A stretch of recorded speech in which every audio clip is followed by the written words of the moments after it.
Now I'm going to show you three tanks which, technically speaking, if they were original, would date from 1917, exactly 100 years ago.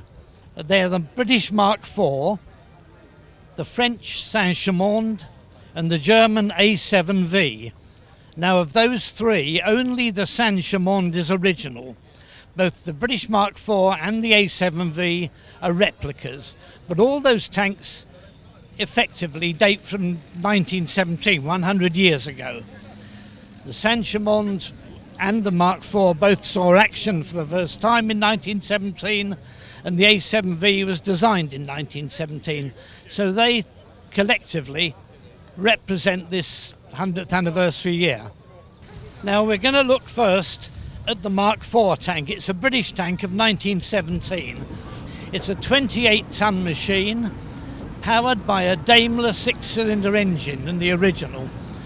And one thing I ought to make clear to you is that the Daimler I'm talking about here is British Daimler of Coventry. Nothing to do with the German company at all. The tank runs on metal tracks, as you'll see, with flanged rollers on them, but no suspension at all. And it makes it rather a clumsy vehicle going across country. But the outline of the tracks all the way round the tank are what makes it better at cross-country performance than anything else. It's got two 6-pounder guns, one in each side, in what are called sponsons. And they're put in there to give the tank a certain amount of firepower on each side. And these sponsons are quite unique. You'll find them on the British tanks only and not on any of the others. It's about 12 millimetres of armour on the front, reduced to about 6 or 8 millimetres on the side. That's the basic vehicle itself. Now the other thing about it is that inside, beyond the Daimler engine, you've got a setup which requires two other men working secondary gears in the track frames at the back. And they're required to keep the tank steering, really. It's hard work and all the conditions in there are awful. You've got the engine working flat out in the middle of the tank, generating heat, generating smoke, and the men, 8 men there will be in this tank, working round it. There's no other way to do it. The tank's bumping and crashing over the ground, travelling slowly, but they don't know that, and they can't see out. So from that point of view, it's not the most comfortable thing in the world, but then no tank really is. They were all a bit difficult in one respect or another, literally stumbling across country. A far more practical proposition than the French and German tanks that we're about to look at. This is the Saint-Chamond. It's a French tank from 1917. It was designed originally as a competitor to their Schneider tank, the other First World War French tank. This particular tank is an original Saint-Chamond, and it's been loaned to us by the Musée des Blindes in Saumur in France.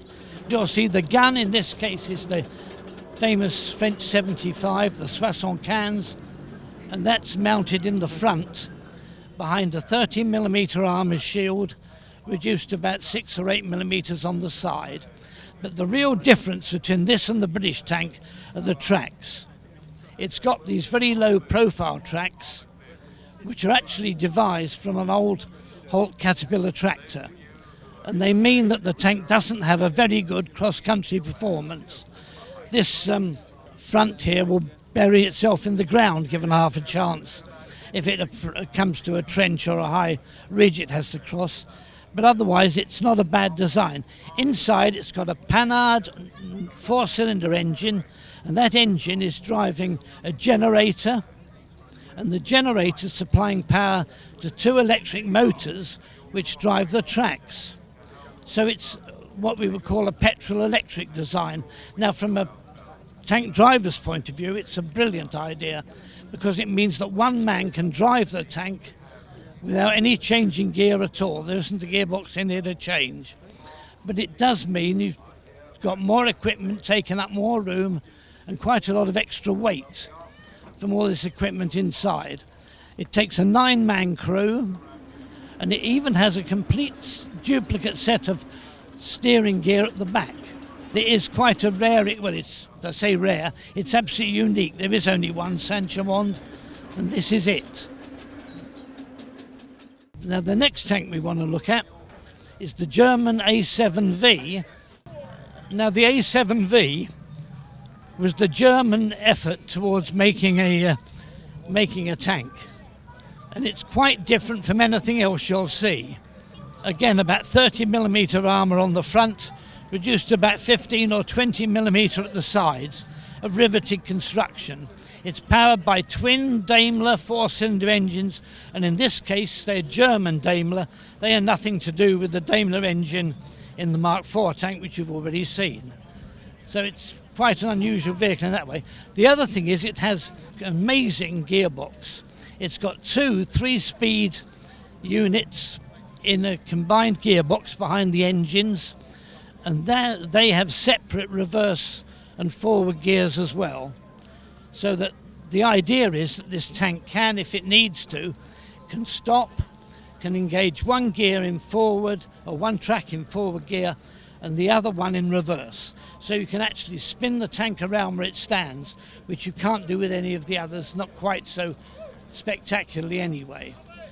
It carries a 57mm gun. It's very similar to actually the guns that you'll see in the Mark IV, but it's only mounted at one end. In addition to those, it's got up to 6 machine guns around the sides, 2 in each side and 2 at the back. And they're the water-cooled Maxim. They're their equivalent, in fact, to the Vickers machine gun, and they're quite effective. But it means that this vehicle has a full crew of 18 individuals. That is 2 men for each gun, including the 57mm in the front, plus 2 men for each machine gun, a driver, a commander. They're sitting on a platform above the engines. 2 other men who are mechanics and are meant to keep it in good working order. But like the Saint-Chamond, the track is of the Holt persuasion. It's very low. It's derived from the American Caterpillar.